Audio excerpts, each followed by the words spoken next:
What if I told you that it was incredibly possible, in fact, even somewhat easy, to heal from the most disastrous types of injuries imaginable? What if I told you that I've done it and that after 4 years in a wheelchair, I healed myself to the point where I no longer need a cane or assistive device of any kind? Stick around. Let's talk about how to do that, okay?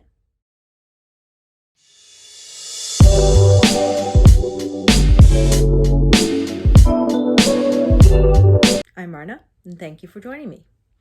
I was really hesitant to make this video because what I'm saying in it sounds so incredibly impossible. I mean, mainstream science tells us that there are some things that you do not come back from. In my case, it's a degenerative spinal condition called ankylosing spondylitis, which causes your body to grow bone in the spaces where your joints normally are, starting with your sacroiliac joint down in your pelvis and just working its way all the way up your spine. I had progressively worse back pain starting in 2003. In 2008, I went into a wheelchair with this condition. And in 2012, I was told I was never going to be able to walk again because my muscle had atrophied to the point where it just wasn't possible. So, how am I walking now? My doctors still don't know. They look at my x-rays and say that this is impossible. There's no way I can do this. But I know how I did it. And I know how I can share that secret with you. See, the thing is, we're all energy. I'm an energetic being. You are an energetic being. And once you grasp this concept, you understand energy is a lot easier to shift than what we perceive as solid physical objects. So let's talk about the steps needed to shift your energy to the point where you can recover from any sort of injury. And this is not just my story. If you are familiar with the works of Dr. Joe Dispenza, who studies quantum energy and neuroscience, he got into it because he was literally run over by a Mack truck and was in the hospital being told he would never walk again and that he was lucky to be alive at all.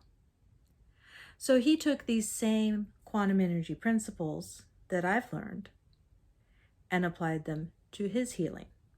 And if you've ever seen him, the gentleman is in fantastic shape.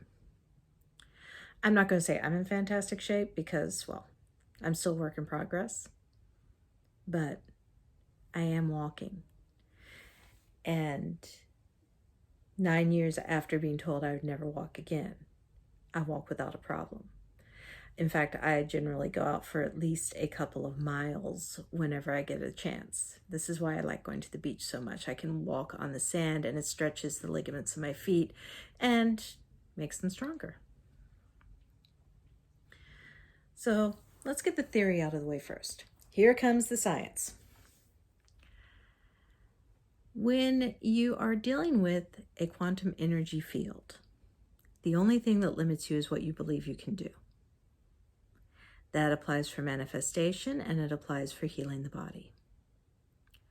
Remember, you are an energetic being. You are made of energy and you control the energy through this little, center right up here. Your thoughts control the way that your energy goes. The energetic form that makes up your physical vessel knows what shape it is supposed to be in. It has hardwired into it the condition that it is supposed to be in, what the optimal healthy condition for that vessel is. So what you have to do on the quantum level is start reminding the body where everything is supposed to go and how everything is supposed to work.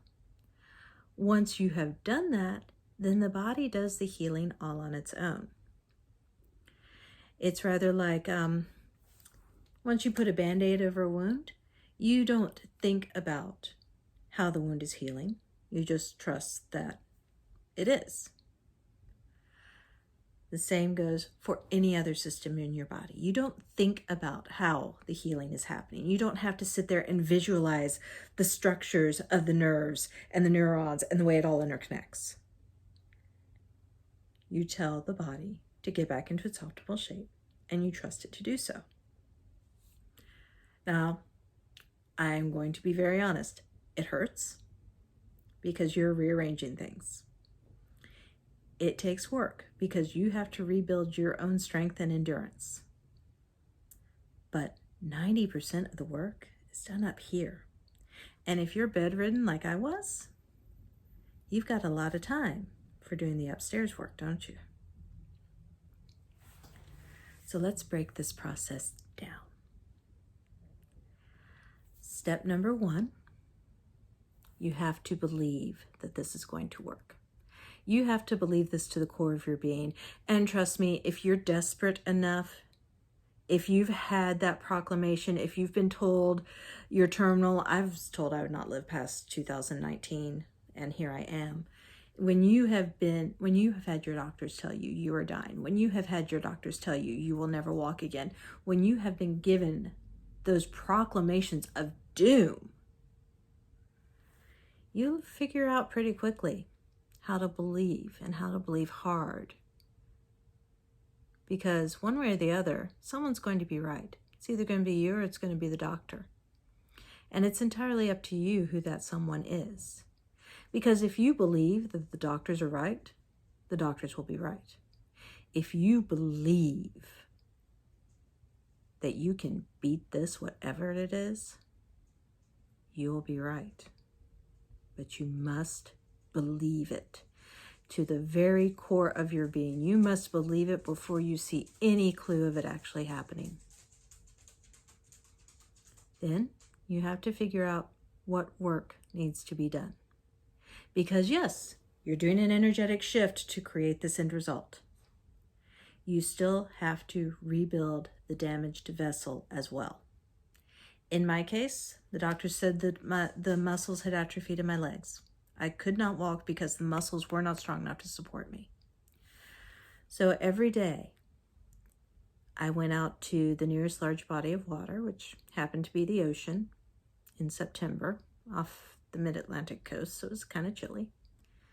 Every day, I took my wheelchair out there, and I got out of that chair, and I literally crawled across the sand and into the ocean until there was enough buoyancy to support me so that I could stand up. And then I would walk parallel to the shoreline. And yes, this was dangerous. There were sharks, there were riptides, there were any number of things that could have happened to me. And I didn't care. I went out to the shore, I got in the water, and I made my muscles remember how to walk, using the buoyancy of the ocean and the resistance of the water to build it up faster. Every day after my kids left for school, I went out to the ocean. And it took about 3 weeks before, instead of crawling across the sand, I was stumbling across it with the help of a cane to get into the waves. And it took about 3 months total before I felt comfortable walking on land. Yes, that took us into winter, and that water was very, very cold. But I didn't care. The riptides were worse because it was storm season. I didn't care. I don't know if the sharks were worse or not. I didn't ask because I didn't care. All that I cared about was being able to walk. And that focus, that determination, that upstairs work is what made the rest of it possible. That belief is what made it possible. Step number 3, and this one was a hard one. Do not let anyone tell you you can't do it. Quite honestly, I do a half dozen impossible things every morning before I have my morning coffee because it takes me 6 steps to get to the coffee maker. Do not believe anyone who tells you that you cannot do it, because you can. It is not easy. It takes a lot of support, a lot of encouragement, and if you can't provide that support and encouragement on your own, you need to find someone who can. Now, if you would like to have the written breakdown of these steps and all of the little tips and tricks that I'll be trickling out in videos over the next few weeks in one convenient place, let me know. I will happily send you a PDF. All you have to do is get in touch with me at marnarenee@gmail.com, and I will get that right back out to you. And if you're ready to take that first painful step that they say can't happen, and you need someone who can sit there and be your cheerleader, I'm more than happy to do that too. Just let me know. I'm Marna. Thank you for joining me.